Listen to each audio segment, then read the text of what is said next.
प्यारे बच्चों, आपका स्वागत है हमारे चैनल एजी एजुकेशन जोन में। आज हम देखेंगे हिंदी व्याकरण कक्षा 12 का यानी क्लास 12 का रस, छंद और अलंकार वाला टॉपिक। इसमें मोस्ट इम्पॉर्टेंट जितने भी रस, छंद, अलंकार होते हैं उन सब के बारे में बताया जाएगा।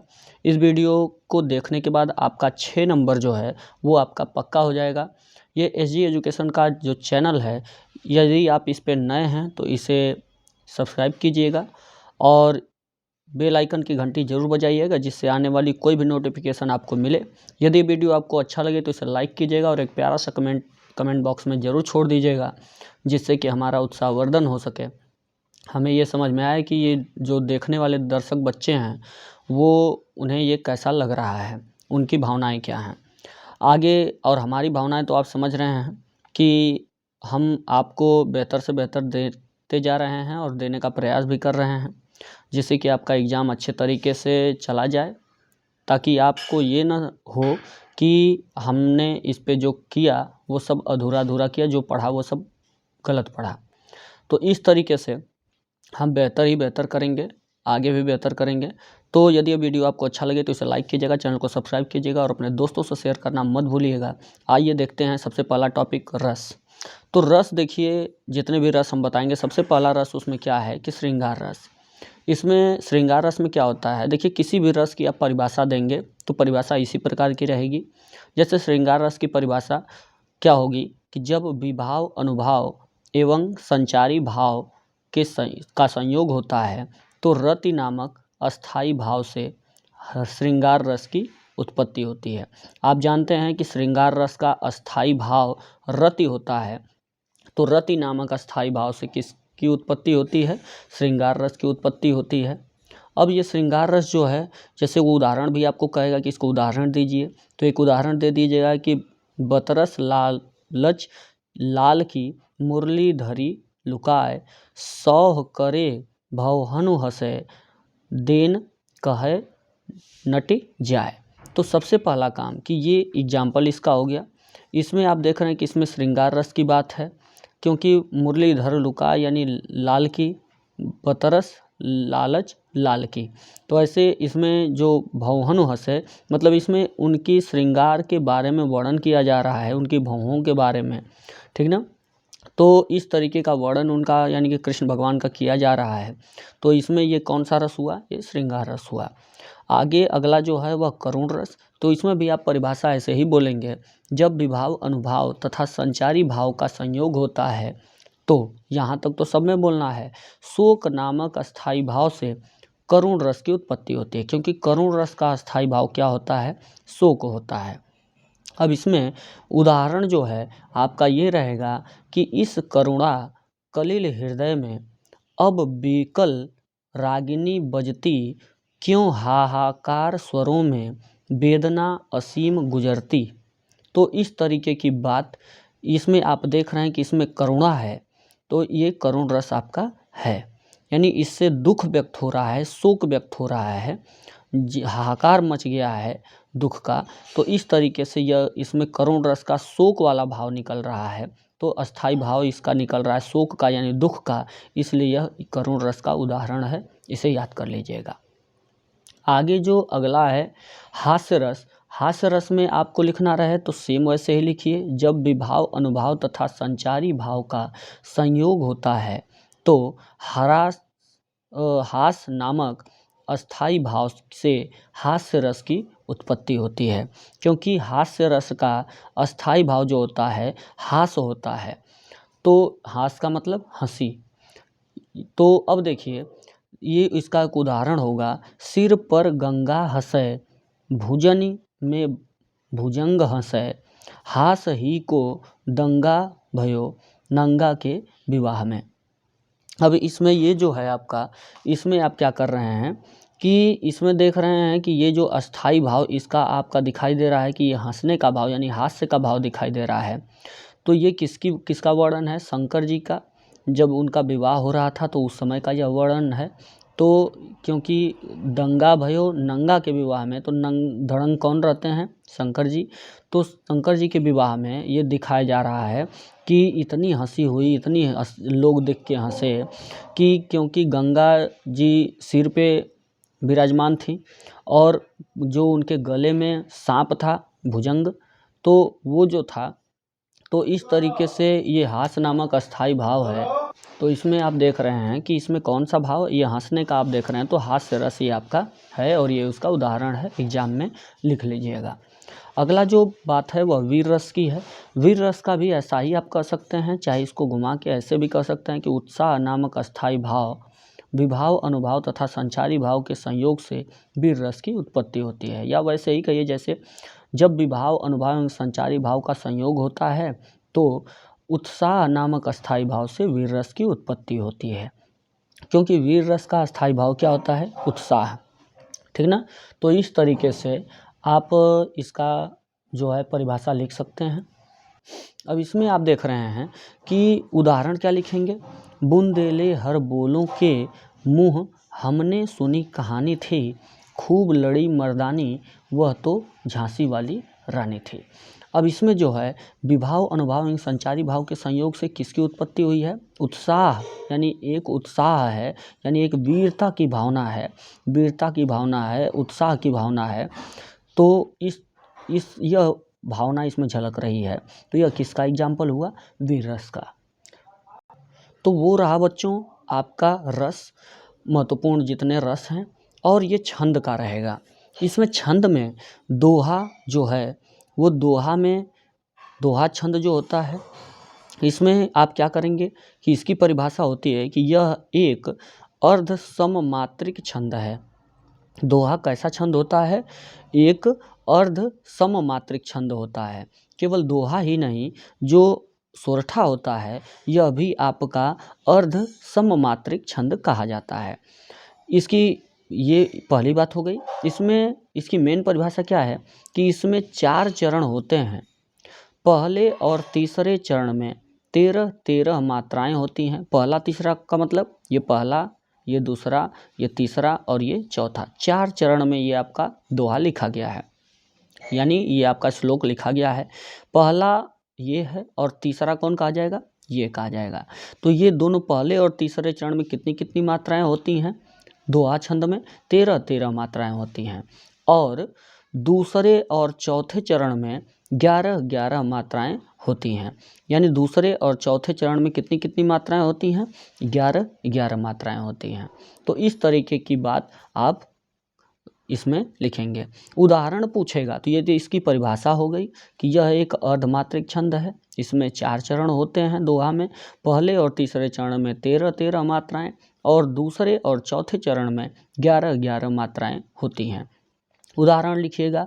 मेरी भव बाधा हरो, राधा नागरी सोए, जातन की झाई परे, श्याम हरित दुति होए। तो इस तरीके की बात आप इसमें उदाहरण में लिख देंगे। अगला इम्पोर्टेंट जो आपका सोरठा है वह है कि यह भी मैंने बताया कि यह भी एक अर्ध सममात्रिक छंद होता है। इसमें भी 4 चरण होते हैं। पहली लाइन एकदम सेम टू सेम रहेगी। पहले और तीसरे चरण में उसमें कितनी मात्राएं थी? 13 मात्राएं। इसमें कितने रहेंगे? 11 मात्राएं। यानी जो लक्षण उसके दूसरे और चौथे का था वो लक्षण किस में आएगा? इसमें सोरठा में पहले और तीसरे में ही आ जाएगा। और जो उसमें दूसरे, पहले और तीसरे में था वो आपका दूसरे और चौथे में, यानी ठीक दोहा का उल्टा कौन होता है? सोरठा, ठीक ना। और सोरठा का उल्टा दोहा। तो एक याद कर लीजिए तो दूसरा वाला आपको ऑटोमेटिक सोरठा का याद हो जाएगा, या सोरठा का याद कर लीजिए तो इसी का विपरीत आप बोल देंगे तो किसका हो जाएगा? दोहा का। तो इस तरीके से यह भी इसमें 4 चरण होते हैं। पहले और तीसरे चरण में 11 मात्राएं होती हैं और दूसरे और चौथे चरण में कितनी? 13 मात्राएं होती हैं। तो इस तरीके से आप इसमें लिखेंगे। अब देखिए अगला जो एग्जाम्पल है वह क्या है? चौपाई छंद। तो चौपाई में क्या होता है कि यह एक सममात्रिक छंद है, अर्ध सममात्रिक नहीं, केवल क्या है? सममात्रिक छंद है। इसमें 4 चरण होते हैं, ठीक ना। प्रत्येक चरण में 16 मात्राएं होती हैं। इस दो अंतिम वर्ण गुरु लघु नहीं होते हैं। यानी क्या होता है कि इसमें दो अंतिम वर्ण जो होते हैं उसमें गुरु और लघु नहीं होते हैं। इसमें 16 मात्राएं हर चरण में होंगी। जैसे जय हनुमान ज्ञान गुण सागर, जय कपीस तिहुँ लोक उजागर, रामदूत अतुलित बल धामा, अंजनी पुत्र पवन सुत नामा। तो इसमें जो जिसमें भी आप देखेंगे इसमें भी 16, इसमें भी 16 मात्राएं, इसमें भी 16 मात्राएं, यानी चारों के चारों चरण में, यानी हर चरण में, प्रत्येक चरण में कितनी मात्राएं होती हैं? 16 मात्राएं होती हैं। ये चौपाई का आपका क्या है? ये चौपाई का छंद का आपका ये रहा। अगला जो टॉपिक है आपका वो कौन सा है? अलंकार का। अलंकार जो होता है, अलंकार आप जो अलंकार में महत्वपूर्ण जितने भी पॉइंट्स हैं, जो अलंकार हैं वो भी आप देख लीजिए, पूरी बात एक साथ आपकी ख़त्म हो जाए, जिससे कि 6 नंबर आपके सीधे सीधे पॉकेट में। अब इसमें देखिए, तो ये जो अलंकार है, पहला अलंकार हम आपको बता रहे हैं अनुप्रास अलंकार। एक ही वर्ण की बार बार आवृत्ति होने पर अनुप्रास अलंकार होता है। तो आप जरा ये बताएं कि चारु चंद की चंचल किरणें खेल रही हैं जल थल में, इसमें कौन सा ऐसा वर्ण है या अक्षर है जो बार बार आया है? तो इसमें देखें अधिक बार आया है, तो ये कौन है? च च च च, देख रहे हैं आप। तो च जो है वो आपका अधिक बार आया है, यानी कि एक ही वर्ण बार बार जब आता है, आवृत्ति होती है, बार बार आता है, तो उसी को क्या कहते हैं? अनुप्रास अलंकार कहते हैं। हमें आशा है आपको अच्छे तरीके से समझ में आ रहा होगा और आप इसे अच्छे से समझने का प्रयास कर रहे होंगे। आप थोड़ा भी स्किप न करिएगा, अच्छे से हर चीज़ को समझिएगा। तो अगर वर्ण बार बार किसी श्लोक में अगर आए, दोहराए, तो उसे क्या बोलते हैं? तो उसे एक ही वर्ण बार बार आए तो अनुप्रास अलंकार कहते हैं। अगला है यमक अलंकार। यमक अलंकार क्या होता है कि जब एक ही शब्द दो या दो से अधिक बार आता है और भिन्न भिन्न अर्थों में प्रयुक्त होता है। जब दो या दो से अधिक वर्ण बार बार आएगा, ठीक ना, दो या दो कह रहा है कि जब एक ही शब्द दो या दो से अधिक बार आए, तो कौन सा शब्द इसमें देखिए आया है दो या दो से अधिक बार? काली घटा का घमंड घटा, नभमंडल तारक वृंद खिले। तो इसमें घटा घटा दो जगह आया। घटा शब्द एक से दो या दो से अधिक बार है, इसके अलावा कोई ऐसा वर्ण शब्द नहीं है। इसमें वर्ण बार बार आते हैं अनुप्रास में, इसमें शब्द बार बार आते हैं। तो इस तरीके से, तो इसमें देख रहे हैं घाटा शब्द, इसमें शब्द बार बार आता है यमक में। तो शब्द अगर एक से दो या दो से अधिक बार आए, एक ही शब्द, तो यह कौन सा अलंकार होगा? यमक अलंकार। तो आपको अच्छे तरीके से समझ में आ रहा होगा।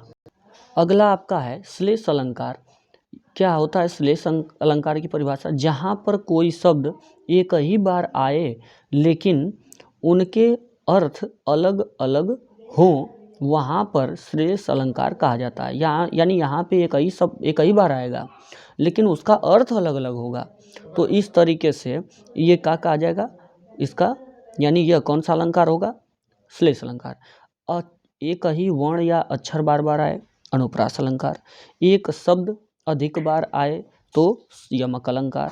अगर कोई शब्द एक ही बार आया है लेकिन उसका अर्थ अलग, यानी कई अर्थ हो, उसका मीनिंग एक ही शब्द हो, एक ही बार आया हो लेकिन उसका अर्थ अलग अलग हो, तो इस तरीके से वह क्या होगा? श्लेष अलंकार होगा। प्रियतम बतला दो लाल मेरी कहाँ है। तो ये लाल का अर्थ आपका जो है ये एक नहीं कई हैं। यहाँ पे लाल एक ही बार आया है लेकिन यहाँ पे अर्थ इसका दो या दो से अधिक होता है। तो इस तरीके से ये कौन सा अलंकार हुआ? कौन सा? श्लेष अलंकार। अगला अलंकार है रूपक अलंकार।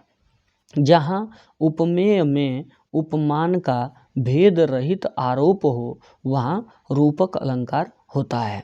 जहाँ उपमेय में उपमान का भेद रहित आरोप हो, तब क्या कहलाता है? रूपक अलंकार। जैसे चरण कमल बंदव हरि राई। इसमें देख रहे हैं आप कि जो हरि मतलब कि जो भगवान हैं, उनके जो चरण है वह कमल के रूप का बताया जा रहा है, तो इसलिए यहाँ पे आपका कौन सा अलंकार हुआ, कौन सा रूप, तो रूप बताया जा रहा है, इसलिए रूपक अलंकार हुआ। यानी उनके चरण कैसे हैं, कमल के रूप के हैं।